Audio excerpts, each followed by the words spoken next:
Hello everyone, this is Terry. Welcome to my YouTube channel Amethystastrotarot. Today is 12th of May 2025 and this video would be about the full moon in Scorpio that would be happening at 17:55 UK time. And I have already made a video about the technical details, all the degrees and the cycles, and also which placement we should have a look in our natal charts, etc. That kind of technical details. I already made a video. It's already on my YouTube channel. This would be more about the interpretation part of the full moon in Scorpio. General interpretation plus looking at the chart of that moment as well. So I mean that it's like, as I always say, it's like a divine opposition in the sky, as the moon and the sun will be opposing each other in this moment, while would be in Scorpio, as full moon in Scorpio, and the sun would be in the Taurus and sign of Taurus, and it would be at 22 degrees 12 minutes. It's good to just to give that information again. And when we look at the general meaning of the full moon, it's like the halfway, no? It's like sometimes seems like the top of the bell curve as well. I mean, like you go up, and then when the moon is waxing and it comes to full moon, and then we climb to the top during the waxing period, there's a peak or some kind of ending or some result, some completion.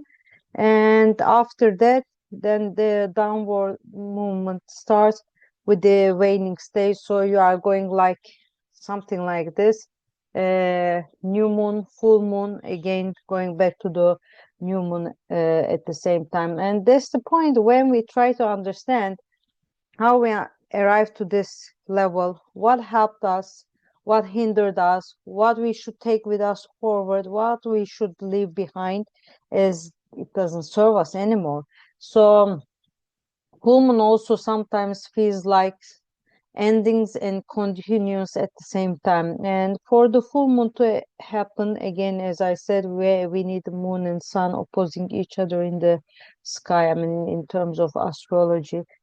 Um, Otherwise, we see the full face of the moon, and it gives all its moonlight to us. But before that, we see everything clear under the full light of the moon.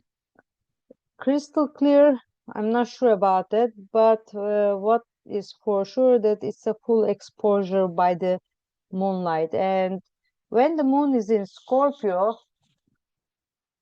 there might be the need to dig out a lot from the depth of the ground or the ocean, and to surface what was away from our eyes, seeing through with our intuition in a way, because Scorpio is a water sign, and it comes all this with intuition, emotional process as well. And when moon is in Scorpio, though we might be emotionally invested more than necessary, becoming vulnerable and not being able to move forward, as Scorpio is also a fixed sign, and sometimes it can come like not being able to move forward from time to time, and could be similar with the sun in Taurus as well, that not being able to move forward. There is this sense of grounding, steadiness, but sometimes this inertia, resistance due to not wanting to give up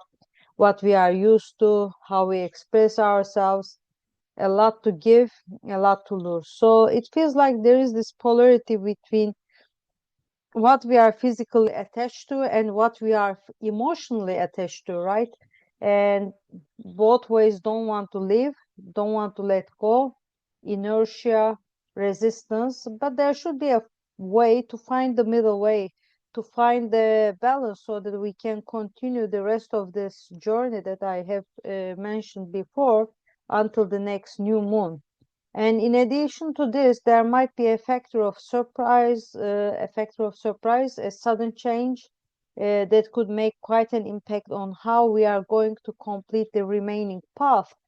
as Uranus in Taurus conjunct the Sun in Taurus and opposing the Moon in Scorpio.